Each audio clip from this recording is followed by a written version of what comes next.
Hershel and the Hanukkah Goblins by Kimmel, illustrated by Trina, Schart, Hyman.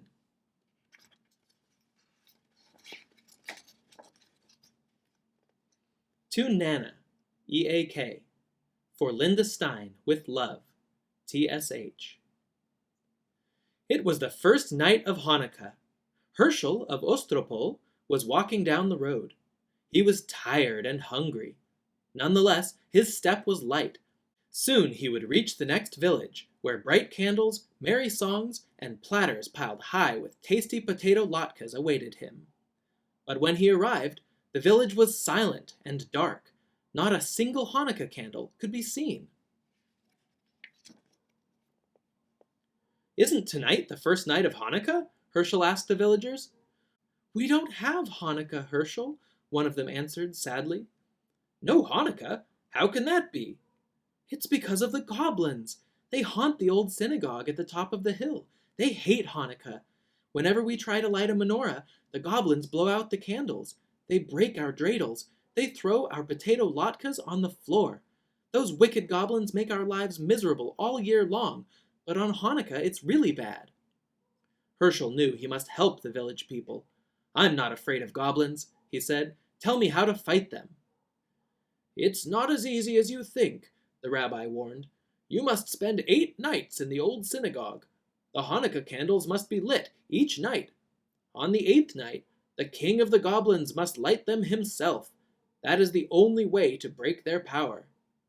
"I'm not afraid, Rabbi," Hershel said. "If I can't outwit a few goblins, then my name isn't Hershel of Ostropol."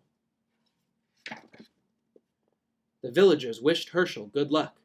They had no potato latkes to give him, so they packed several hard-boiled eggs for him to eat, along with a big jar of pickles. The rabbi gave Hershel a brass menorah, a package of candles, and a box of matches. Then the villagers said goodbye. Nobody expected to see Hershel again. It was long past sundown by the time Hershel climbed to the top of the hill where the old synagogue stood. The crumbling building was gloomy and dark, and rusty hinges squealed as Hershel opened the door. Hershel shuddered. Well, could he believe that goblins lived here?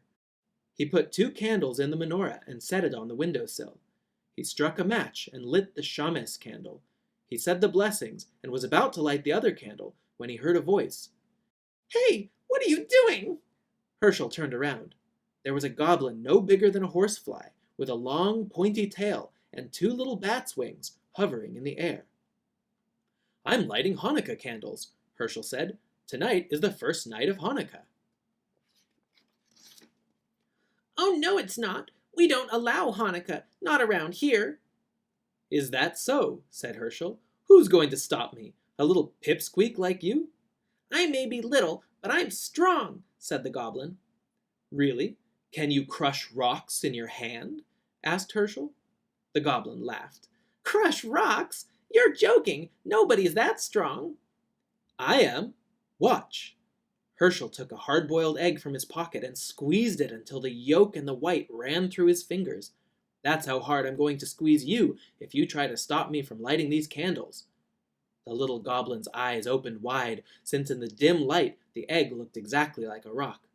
The little goblin shook with fear. "You leave me alone," he squeaked. "Gladly," said Hershel, "if you let me light my candles in peace." "All right," said the goblin. "One night won't make a difference, but you better not be here tomorrow. Big, scary goblins are coming, much bigger than I. If they catch you lighting Hanukkah candles, you'll be sorry." "We'll see about that," Hershel said to himself. He lit the first candle. On the second night, another goblin appeared. This one was big and fat and waddled like a goose. Hershel was finishing his dinner of pickles and hard-boiled eggs. "Have some pickles," he said to the goblin. "Pickles?" "Here, catch." Hershel tossed him a sour pickle. The goblin caught it in his mouth and swallowed it. Pickles are good." "Do you like them? I have plenty in this jar. Take all you want." The greedy goblin grabbed as many pickles as his claws could hold, but when he tried to pull his fist out of the jar, he couldn't. "I'm stuck," the goblin shouted. "You put a spell on this jar to hold me fast." That's right, Hershel said, laughing, and it's a very powerful spell. You came here tonight to stop me from lighting Hanukkah candles, so now I am going to light them while you stand with your hand in that jar and watch. How do you like that? No, no, the goblin screamed. I hate Hanukkah. Too bad. You'll have to get used to it. Hershel said the blessings and lit the candle, slowly. Then he sang all his favorite Hanukkah songs. The goblin wailed and carried on so much that Hershel finally decided to let it go. Shall I tell you how to break the spell? Yes, yes, I can't stand it anymore. Let go of the pickles. Your greed is the only spell holding you prisoner. The goblin let go of the pickles. His hand slipped out of the jar easily. How that goblin raged! He had stood with his hand in a pickle jar while Hershel lit Hanukkah candles under his nose. The furious goblin stamped his foot so hard that he shattered into a million pieces. The wind blew him away. The third night came. Hershel felt something watching him as he had set the candles in the menorah. Instead of lighting them, he began playing with the dreidel. An hour passed. Hershel looked up. Sitting across the table was another goblin. This one had a fiery red face and 2 enormous horns. It's getting late, the goblin said. When are you going to light the candles? Later. There's plenty of time. Hershel spun his dreidel. This is more fun. What are you playing with? The goblin asked. It looks like a top. It's a dreidel. Don't you know about dreidels? No. Too bad. Dreidels are lots of fun. You can also make lots of money if you know how to play. Really? The goblin was interested now. All goblins like money. This one was no exception. How do you play?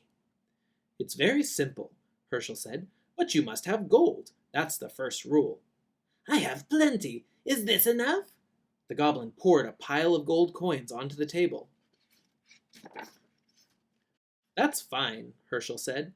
Listen carefully now. This letter is shin. If it comes up, you give me a handful of gold. This letter is hey. If it comes up, you give me half your gold. This is Gimmel. If the dreidel falls on this letter, you give me all your gold. Understand? Wait, there's one letter left. What about this one? That's none. If the dreidel falls on none, I don't give you anything. Ready? Let's play. You go first. The goblin spun the dreidel. The little top whirled round and round. When it fell, the letter on top was shin. Too bad, Hershel said, taking a big handful of the goblin's gold. Try again. Maybe you'll have better luck. The goblin spun the dreidel once more. This time, it fell on hay. This isn't your night, Hershel said, helping himself to half the goblin's gold. One more time, your luck is bound to improve. Once again, the goblin spun. This time, the dreidel landed on Gimmel. Too bad, Hershel sighed as he took the rest of the goblin's gold. Would you like me to spin? Yes, the goblin grumbled. He was very unhappy about losing his money. Hershel spun the dreidel. This time the letter none was on top. Oh my, I don't give you anything. I get to keep all the gold. Say, that was fun. Get some more gold and we'll play again. What about the Hanukkah candles? We'll light them later. There's plenty of time. Not for me, the goblin said. I'm leaving now. I don't like this game. I don't like Hanukkah, and I don't like you. Don't go, Hershel pleaded. I know lots of games. Stay a while. We'll have fun. Goodbye. The goblin spread his wings, swooped out the door, and flew off into the night. Hershel lit the candles all by himself. On the following night, 3 other goblins came. On the following nights, other goblins came. One had 6 heads. One had 3 eyes. All were terrible and fierce. They growled and roared and changed themselves into horrible shapes. They tried to stop Hershel from lighting the Hanukkah candles, but Hershel fooled them all. Finally, the 7th night arrived. 8 tiny candles flickered on the windowsill. Hershel sat back to enjoy their light. Where were the goblins? Had they finally given up? Hershel felt very sleepy. His eyes closed. Suddenly he sat up. He heard a horrible sound. a voice that sounded like the cracking of bones. Happy Hanukkah, Hershel of Ostropol. Who is it? Who's there? Don't you know who I am, Hershel? Weren't you expecting the king of the goblins? The voice rose to a hurricane roar. It ripped the shingles from the synagogue roof and shattered the windows. The Hanukkah candles reeled in the savage blast, but they did not go out. "You're too early!" Hershel shrieked. "You're not supposed to come until tomorrow." The great wind died down. Don't worry, Hershel. I am far away, but I have the power to see you and speak to you. Enjoy this Hanukkah evening, my friend. It will be your last. Tomorrow night I will come for you. You fooled my slaves, the other goblins. Let's see if you can fool me. Poor Hershel. What was he to do? The king of the goblins was on his way, and no power on earth could stop him. Unless... Hershel had an idea. It was a big chance, but he had to take it. It was the only way to save himself and Hanukkah. It was the last night of Hanukkah. Hershel set the candles in the menorah, but instead of placing it on the windowsill, he put the menorah and the box of matches on a small table near the door. Then he sat down to wait. Night fell. It grew dark as pitch inside the gloomy old synagogue. Outside, the whole world lay cold and silent. Suddenly, a great gust ripped through the synagogue. Suddenly, a great gust ripped the synagogue door from its hinges.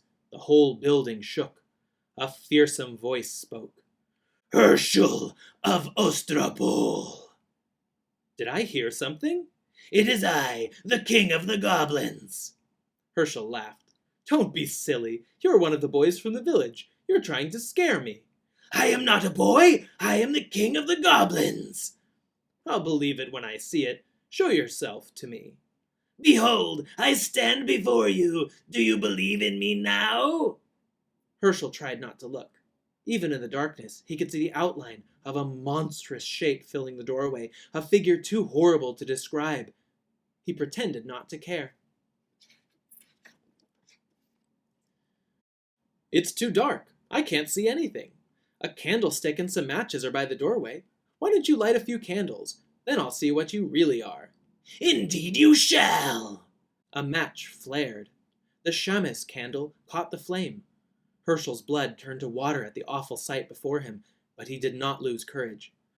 Master of the world, he silently prayed, thou who created the heavens and the earth and the spirits of the air, stand by me now. Then he addressed the goblin. It's still too dark. What are you afraid of? There are plenty of candles. Why not light them all? A hideous hand took the shamus candle and lit the others one by one. Hershel felt himself growing faint, but he forced himself to look. His eyes grew wider and wider as each candle caught the flame.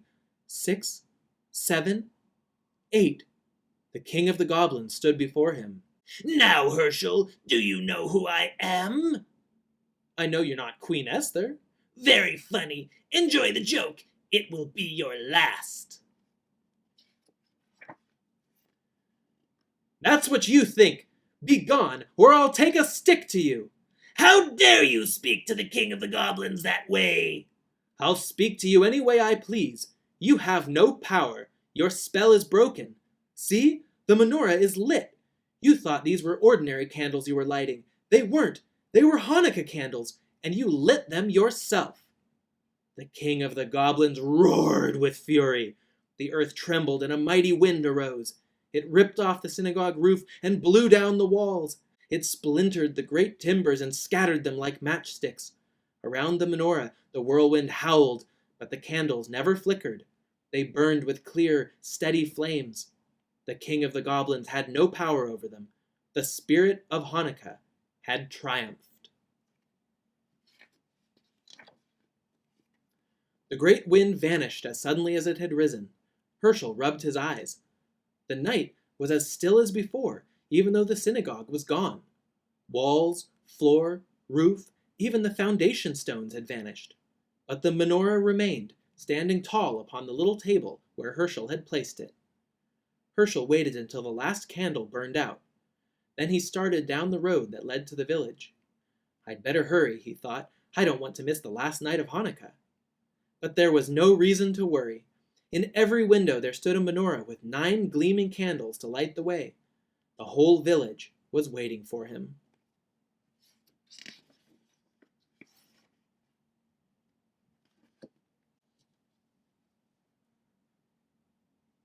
That was Hershel and the Hanukkah Goblins by Eric Kimmel, illustrated by Trina, Schart, Hyman. And this is EDU Kids Space. Subscribe for more stories, books, and lessons, and if there's something in particular you'd like to hear about, leave us a message in the comments.